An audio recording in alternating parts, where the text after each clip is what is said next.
नमस्कार बच्चों। कल हम लोगों ने जो टॉपिक शुरू किया था वो हमारा श्वसन तंत्र था।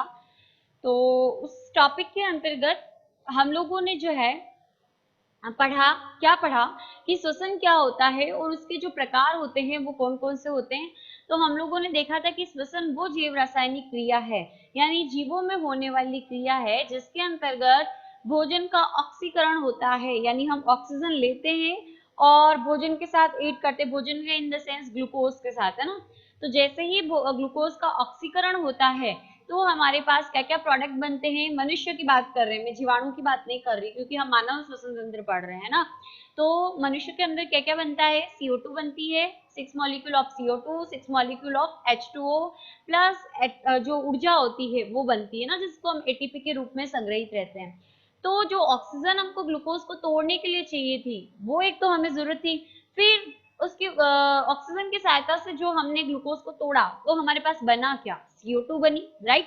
तो CO2 क्योंकि विषैली होती है तो हमको जरूरी है कि उससे निकालें, उसको बाहर भी निकाले, है ना, CO2 गैस को।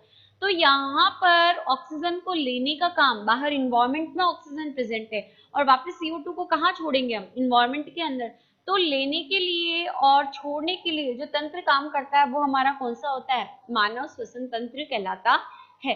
तो मानव श्वसन तंत्र क्या होता है, इसके कौन कौन से पार्ट्स जो हैं उनसे मिलकर ये बना होता है, उसके बारे में हम लोगों ने क्या करना है, पढ़ना है ब्रीफली। और ये क्वेश्चन आता है तो आपको 1 to 1, जैसे मैंने आपको पॉइंट वाइज एक आरेख बनाकर समझाया है, इस तरीके से आप पहले आरेख बनाएंगे, फिर उसके बाद एक एक चीज का आप क्या करेंगे, वर्णन करेंगे कि भैया ये है नासिका है तो नासिका वो फिर आप एक्सप्लेन करेंगे। बट पहले आपको इस तरीके से एक जो आरेख होता है इसके विभिन्न अंगों का वो बनाना जरूरी है।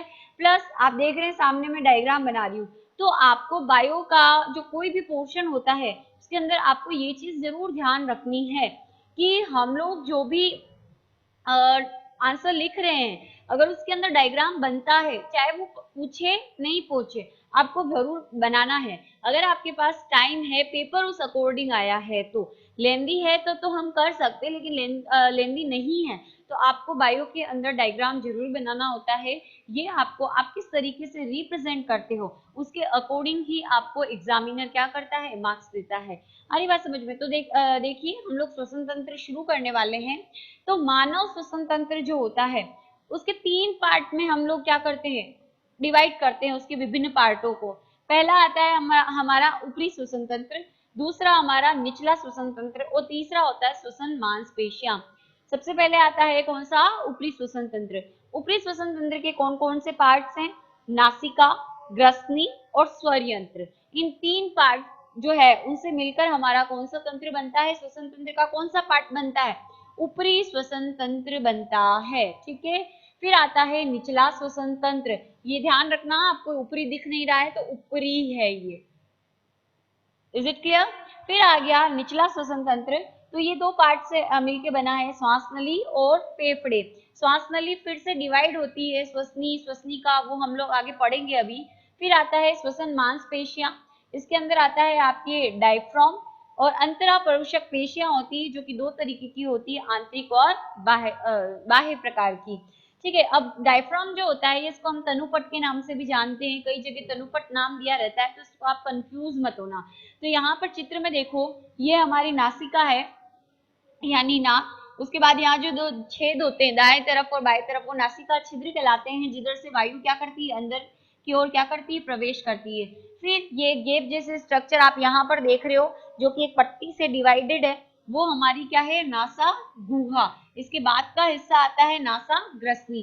फिर आप देखते हो कभी कभी आपको जुकाम होता है, आप नाक ब्लॉक हो जाती है तो आप सांस जो है वायु ज्यादातर कहाँ से अंदर जाती है, नहीं जाएगी तो मर जाएंगे, लेकिन वायु उस कंडीशन में भी जा रही है तो किससे जा रही है, मुख से भी जा रही है। तो मुख भी हमारी वायु को क्योंकि अंदर लेता है, तो यहाँ पर ये मुख हो गया और ये क्या हो गई, मुख गुहा हो गई। ये जो गेप जहाँ दांत आते हैं उसको मुख गुहा कह रहे हैं। तो इसके पीछे का हिस्सा मुख ग्रसनी कहलाएगा, ठीक है। और इन दोनों के नीचे का हिस्सा, अधो मतलब होता है नीचे, तो इन नासाग्रस्ती और मुखग्रस्ती के नीचे का भाग अधोग्रस्ती कहलाएगा। तो नासाग्रस्ती, मुखग्रस्ती और अधोग्रस्ती इन तीनों को मिलाकर क्या निर्मित होता है, ग्रसनी। तो हम कह सकते हैं कि ग्रसनी के 3 पार्ट होते हैं जिनसे मिलकर वो बनी हुई होती है। फिर अधोप्रस्थी के एंड सिरे पर क्या होता है, स्वर यंत्र होता है। इसी से जब वायु निकलती है इसमें कुछ स्वर रज्जु होते हैं जिनमें क्या होता है, कंपन होता है और विभिन्न तरीके की ध्वनि वर्ण जो है वो बनते हैं। फिर आती है श्वास नली, श्वास नली के बाद आती है श्वसनी, यानी श्वास नली जो है वो दाएं फेफड़े और बाएं फेफड़े में क्या करती है, डिवाइड होकर जाती है और उसे हम कहते हैं श्वसनी। श्वसनी फेफड़े में जाकर और डिवाइड हो जाती है जिसको हम श्वसनी का कहते हैं। अभी हम लोग पढ़ेंगे इसके बारे में ब्रीफली, ठीक है। अभी हम लोग सिर्फ देख रहे हैं कि हम लोग क्या क्या पढ़ने वाले हैं। फिर उसके बाद आते हैं हमारे क्या, फेफड़े, दायां फेफड़ा बायां फेफड़ा, इसके अंदर कुतिका कोशिका वगैरह होती है, उसके बारे में हम लोगों को पढ़ना है। फिर आता है हमारा डायफ्राम। डायफ्राम जो होता है उसको तनुपट हम कहते हैं, ये हमारे मांसपेशियों वाला हिस्सा है। फिर जो पसलियां होती है उस पे बाह्य अंतरा परुषक जो पेशियां होती है वो अरेंज होती है पसलियों पे, सॉरी, ये जो पसलियां होती है उस पे इस तरीके से क्रॉस के रूप में कुछ पेशियां लगी रहती है जिन्हें हम अंतरा परुषक पेशियां कहते हैं। इनका काम क्या होता है वो आगे हम लोग देखेंगे। तो ये चीजें हम लोग हमारे मानव श्वसन तंत्र के अंदर पढ़ने वाले हैं। हम पहले जो लेंगे वो हमारा कौन सा टॉपिक लेंगे, ऊपरी श्वसन तंत्र को लेंगे।